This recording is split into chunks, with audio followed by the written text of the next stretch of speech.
Shalom, salam sejahtera bagi Bapak Ibu, saudara-saudara, anak-anak yang dikasihi oleh Tuhan Yesus Kristus. Berjumpa kembali bersama saya Pendeta Eka di dalam renungan firman Tuhan pada hari ini, hari Kamis 1 September 2022. Sukacita dan damai sejahtera dari Tuhan Yesus kiranya menyertai hidup kita sekalian. Puji nama Tuhan. Sampai pada pembacaan firman Tuhan hari ini, kitab Yesaya pasal yang kelima. Kiranya firman Tuhan yang kita baca dan renungkan sungguh memberkati hidup kita sekalian. Bapak Ibu Saudara-saudara, sebelum kita akan merenungkan bagian firman Tuhan hari ini, kita akan berdoa terlebih dahulu.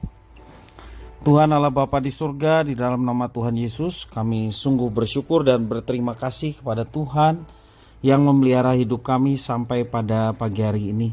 Dan kami mau terus memperdengarkan hati pikiran kami kebenaran firman Tuhan. Kau yang mampukan untuk kami dapat memahami apa yang Kau firmankan. Juga Engkau menolong melalui Roh Kudus-Mu untuk kami dapat menerapkan firman Tuhan dan menjadi saksi-Mu bagi dunia ini. Terima kasih Bapa, inilah diri kami sedia untuk belajar firman Tuhan. Demi nama Tuhan Yesus kami berdoa. Haleluya. Amin. Bapak Ibu Saudara-saudara, saya akan membacakan di dalam kitab Yesaya pasal 5 ayat 1 sampai yang ke-7.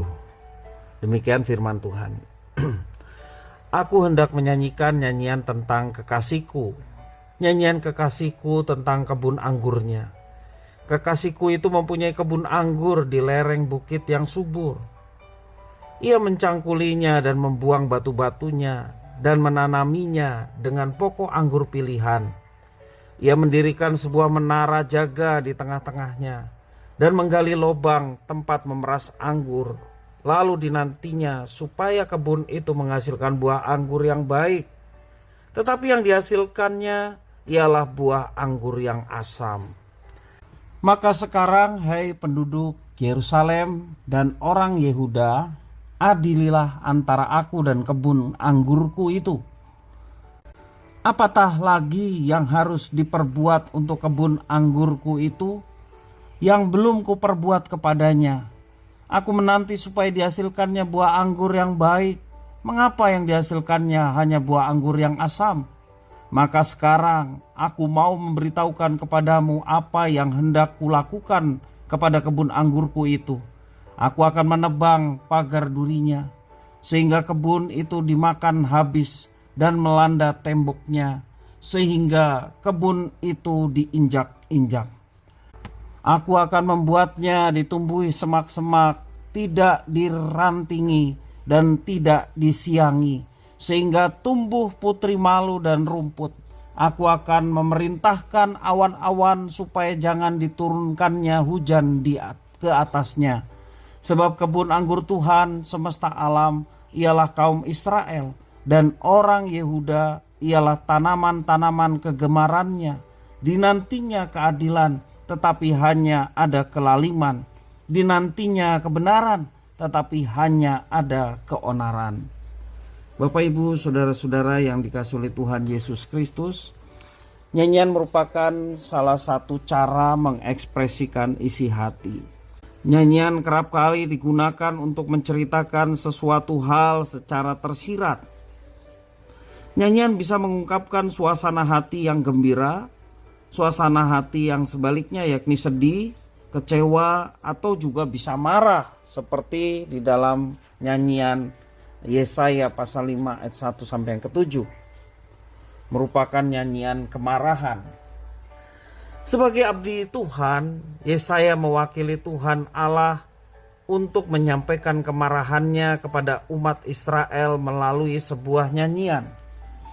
Apakah yang Allah lakukan terhadap orang Israel dan Yehuda bisa diibaratkan dengan apa yang biasanya dilakukan oleh seorang atas kebun anggur yang dikelolanya? Ia menggarap kebun anggur tersebut dengan sebaik-baiknya dengan harapan dapat menghasilkan buah anggur yang baik.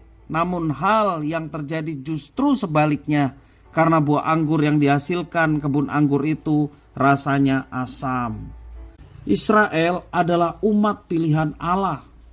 Tentunya Tuhan Allah mengharapkan Israel dapat bertindak seperti yang Tuhan kehendaki, Namun Israel justru bertindak membelakangi Tuhan, mengecewakan hati Tuhan yang telah memilih mereka sebagai bangsa pilihannya.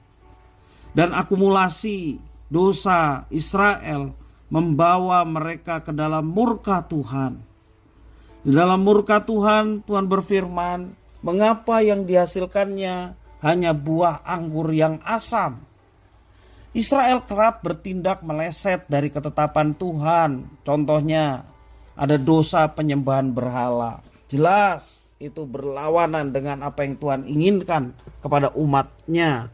Justru mereka menyembah berhala. Mereka berzina. Demikian juga berbagai perilaku lainnya yang melukai hati Tuhan Allah mereka. Hal-hal seperti inilah yang membuat Tuhan bertindak keras terhadap Israel. Di dalam nyanyian Yesaya pasal yang kelima ini tergambarkan bahwa Tuhan menarik perlindungannya atas umatnya dan membiarkan umatnya Israel dihancurkan oleh bangsa lain. Apa yang terjadi pada Israel adalah akibat dari apa yang mereka lakukan terhadap Tuhan. Dan hukuman Tuhan merupakan konsekuensi dari perilaku yang membelakangi Tuhan. Konsekuensi dari hidup ketidaktaatan mereka akan perintah Tuhan. Tuhan Allah memberikan nubuatan, yakni penghukuman dalam bentuk nyanyian kemarahan sebagai peringatan kepada umatnya supaya mereka berbalik dari perilaku yang jahat dan kembali kepada Tuhan yang telah memilih mereka. Jika mereka tidak berbalik, maka hukuman akan terlaksana. Sesungguhnya ini bentuk kasih Tuhan kepada umatnya. Kita melihat bahwa teguran bahkan hukuman yang keras bagi umat Tuhan merupakan wujud kasih Tuhan kepada mereka. Artinya Tuhan ingin mereka berbalik dan menjalin hubungan kasih dengan Tuhan. Sehingga peringatannya begitu keras. Dalam hal ini Tuhan mengasihi bangsa Israel supaya tidak semakin terjerumus. Bapak Ibu saudara-saudara yang dikasihi oleh Tuhan, marilah kita sebagai umat Allah yang baru mengindahkan setiap peringatan Tuhan. Bukan hanya supaya kita tidak dihukum tentunya, tapi kita mau mengindahkan setiap peringatan juga perintah Tuhan karena kita menghormati dan mengasihi Tuhan. Jadi implementasi dari mengasihi dan menghormati Tuhan adalah dengan cara kita mengindahkan ketika kita diperingatkan oleh Tuhan. Dengar-dengaran akan teguran Tuhan. Ketika kita ditegur, bersyukurlah sebagai tanda Tuhan mengasihi kita. Firman Tuhan mengatakan, karena engkau kukasihi maka engkau kutegur dan kuhajar. Bapak Ibu saudara yang kasih Tuhan, bentukan Tuhan kepada umatnya seringkali sedemikian keras dengan satu tujuan supaya umatnya bertobat dan berbalik kepadanya. Bapak Ibu saudara, bersyukurlah kalau kita mendapatkan teguran. Sekali lagi, teguran adalah bentuk kasih sayang Tuhan kepada kita. Teguran bisa bentuknya ketika kita mendengarkan firman Tuhan dalam khotbah, ketika kita belajar firman Tuhan secara pribadi sehingga kita mendapatkan berkat melalui firman, dan berkat itu tidak melulu janji, tidak melulu berkat penyertaan, tetapi berkat itu juga bisa dalam bentuk teguran, peringatan kepada kita sekalian. Jadi bersyukurlah kalau kita diperingatkan ketika kita membaca firman Tuhan. Bisa juga peringatan ataupun teguran melalui orang yang mengasihi kita. Biarlah kita juga boleh menjadi orang yang peka terhadap apa yang telah Tuhan firmankan kepada kita. Sehingga hidup kita semakin lebih baik. Dan hidup kita terus berjuang untuk menyenangkan hatinya. Mari kita mengindahkan firman Tuhan. Mengindahkan peringatan Tuhan. Maka hidup kita akan baik. Hidup kita akan berbahagia. Karena Tuhan menyediakan semuanya itu bagi setiap orang yang dengar-dengaran firman Tuhan. Dengar-dengaran terhadap peringatan Tuhan. Firman Tuhan memberkati kita sekalian. Kita berdoa. Terima kasih Tuhan atas firman-Mu. Kami mohon Kau mampukan kami untuk menjadi umat Tuhan yang dengar-dengaran akan perintah Tuhan. Dengar-dengaran akan peringatan dan teguran dari Tuhan. sehingga hidup kami menjadi anak-anak-Mu yang bijaksana dan tidak larut dalam ketersesatan, ataupun kami membuat satu kebenaran sendiri bukan berdasarkan kebenaran firman Tuhan. Ya Tuhan, Engkau yang mampukan kami untuk dapat menerapkannya dalam hidup kami. Terima kasih Bapa, terpujilah nama-Mu. Demi nama Tuhan Yesus kami berdoa. Haleluya. Amin.